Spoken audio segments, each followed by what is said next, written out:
বন্ধুরা, সবাইকে স্বাগতম জানাচ্ছি ওয়ার্ল্ড আল্ট্রা নলেজের আরও একটি নতুন ভিডিওতে। বন্ধুরা, আজকের ভিডিওতে আমরা বাংলাদেশ বনাম ভারতের একটি মিলিটারি কম্প্যারিজন করব এবং এই কম্প্যারিজনে আমরা জানব যে যুদ্ধক্ষেত্রে বাংলাদেশ এবং ভারতের মধ্যে কে কতটা শক্তিশালী। তো চলুন ভিডিওটি শুরু করা যাক। তো শুরুতে আমরা এই দুটি দেশের জনসংখ্যা, আয়তন এবং রাজধানী সম্পর্কে জানব। বাংলাদেশের মোট আয়তন হচ্ছে 1,48,460 বর্গ কিলোমিটার।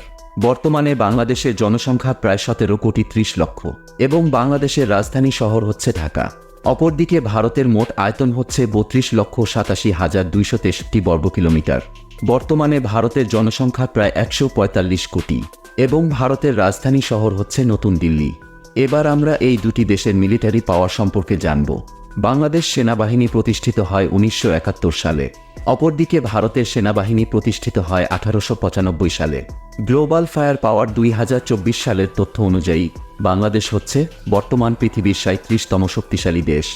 অপরদিকে ভারত হচ্ছে বর্তমান পৃথিবীর 4র্থতম শক্তিশালী দেশ।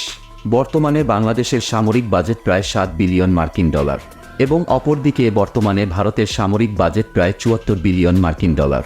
বর্তমানে বাংলাদেশের হাতে মোট অ্যাক্টিভ সৈন্য রয়েছে 1,63,000, কিন্তু নেই কোনো রিজার্ভ সৈন্য। তবে প্যারামিলিটারি সৈন্য রয়েছে প্রায় 68 লক্ষ, যা পৃথিবীর মধ্যে সবথেকে বেশি। এবং ভারতের কাছে মোট অ্যাক্টিভ সৈন্য রয়েছে 14,55,000, রিজার্ভ সৈন্য রয়েছে 11,55,000 এবং প্যারামিলিটারি সৈন্য রয়েছে 25,27,000। বর্তমানে বাংলাদেশ সেনাবাহিনীতে মোট যুদ্ধ ট্যাঙ্ক রয়েছে 320টি, আর্মোরেড ভেহিকলস রয়েছে 13,100টি, সেলফ আর্টিলারি রয়েছে 27টি, টাউড আর্টিলারি রয়েছে 437টি এবং রকেট প্রজেক্টর রয়েছে 71টি। অপরদিকে ভারতের কাছে মোট যুদ্ধ ট্যাঙ্ক রয়েছে 4,614টি, আর্মোরেড ভেহিকলস রয়েছে 1,51,248টি, সেলফ আর্টিলারি রয়েছে 140টি, টাউড আর্টিলারি রয়েছে 3,243টি এবং রকেট প্রজেক্টর রয়েছে 702টি। এবার আমরা এই দুই দেশের বিমান বাহিনী সম্পর্কে জানব। বর্তমানে বাংলাদেশ বিমান বাহিনীতে মোট সৈন্য রয়েছে 17,400 এবং বাংলাদেশ বিমান বাহিনীর কাছে মোট যুদ্ধ বিমান রয়েছে 216টি।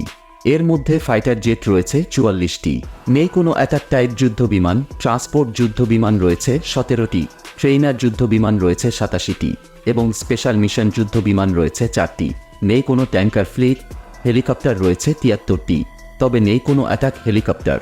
অপরদিকে ভারতের বিমান বাহিনীতে মোট সৈন্য রয়েছে 3,10,000 এবং ভারতের বিমান বাহিনীর কাছে মোট যুদ্ধ বিমান রয়েছে 2,296টি। এর মধ্যে ফাইটার জেট রয়েছে 606টি, অ্যাটাক টাইপ যুদ্ধ বিমান রয়েছে 130টি, ট্রান্সপোর্ট যুদ্ধ বিমান রয়েছে 264টি এবং ট্রেইনার যুদ্ধ বিমান রয়েছে 351টি, স্পেশাল মিশন যুদ্ধ বিমান রয়েছে 70টি, ট্যাঙ্কার ফ্লিট রয়েছে 6টি, হেলিকপ্টার রয়েছে 869টি এবং এর মধ্যে অ্যাটাক হেলিকপ্টার রয়েছে 40টি। এবার আমরা বাংলাদেশ ও ভারতের নৌবাহিনী সম্পর্কে জানব। বর্তমানে বাংলাদেশ নৌবাহিনীতে মোট সৈন্য রয়েছে 25,100 এবং বাংলাদেশ নৌবাহিনীর কাছে মোট যুদ্ধ জাহাজ রয়েছে 117টি। তবে এর মধ্যে নেই কোনো এয়ারক্রাফট ক্যারিয়ার, হেলিকপ্টার ক্যারিয়ার এবং ডেস্ট্রয়ার্স। ফ্রিগেট রয়েছে 7টি, করভেট রয়েছে 6টি, সাবমেরিন রয়েছে 2টি, পেট্রোল ভেসেলস রয়েছে 55টি এবং মাইন ওয়ারফেয়ার রয়েছে 5টি। অপরদিকে ভারতের নৌবাহিনীতে মোট সৈন্য রয়েছে 1,42,000 এবং ভারতের নৌবাহিনীতে মোট যুদ্ধ জাহাজ রয়েছে 294টি। এর মধ্যে এয়ারক্রাফট ক্যারিয়ার রয়েছে 2টি, নেই কোনো হেলিকপ্টার ক্যারিয়ার। ডেস্ট্রয়ার্স রয়েছে 12টি, ফ্রিগেট রয়েছে 12টি, করভেট রয়েছে 18টি, সাবমেরিন রয়েছে 18টি, পেট্রোল ভেসেলস রয়েছে 137টি, তবে নেই কোনো মাইন ওয়ারফেয়ার। বন্ধুরা, বিশ্বের 9টি পারমাণবিক শক্তিধর দেশগুলোর মধ্যে ইন্ডিয়া রয়েছে 7 নম্বরে এবং বর্তমানে ইন্ডিয়ার হাতে মোট 164টি পারমাণবিক বোমা রয়েছে। তবে অপরদিকে বাংলাদেশ কখনো পারমাণবিক অস্ত্র তৈরি করার পরিকল্পনা করেনি।